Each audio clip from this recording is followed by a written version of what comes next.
But the thing that makes Ibogaine so incredible to study is its ability to block and deter the withdrawal symptoms from an opioid addict, particularly heroin addicts. That's a game changer. And now with the research that Ibogaine at Stanford, they did the research on Ibogaine with a TBI, which is traumatic brain injury, which they don't have any medications that can heal TBI. And now they're saying, after the study by Dr. Nolan Williams and the Mission Within, that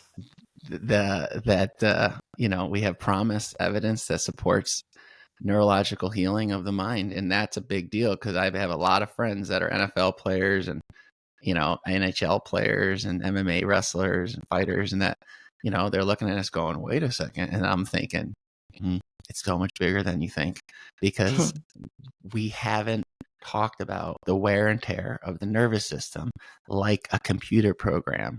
I don't know a computer out there that just resets and updates itself.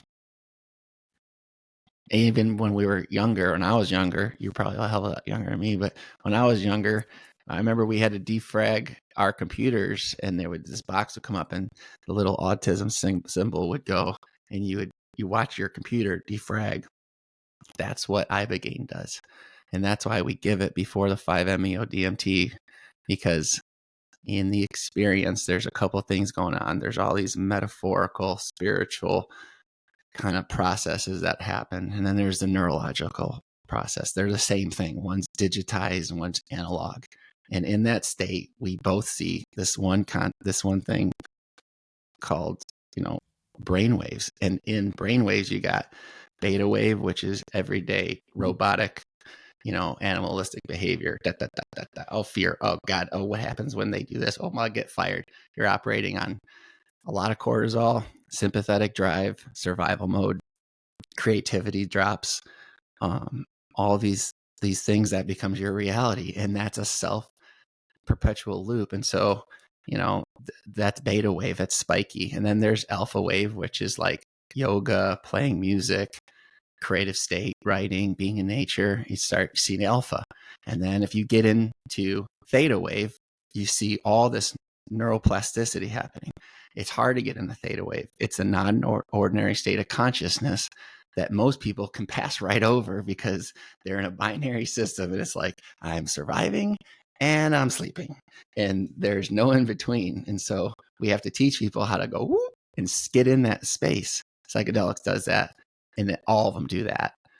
But Ibogaine is different.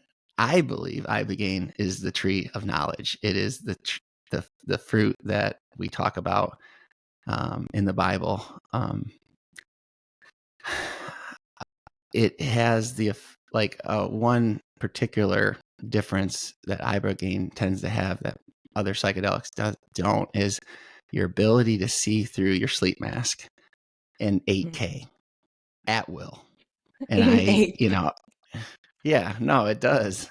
And, it's like, it's crazy, and you can see things from another dimension. And, sometimes it really teaches you how much healing you really have to do, not from a subjective standpoint, like, oh, this person's doing the medicine wrong or this person's doing it right because this person's surrendering and this one's not. It's not about that. It's about, I think the reason why I always say trauma programs us neurologically. It programs us. And it's not as easy to say, just get over it, or, just don't do that. And, if it was that easy, then we wouldn't have so many deaths right now and overdoses.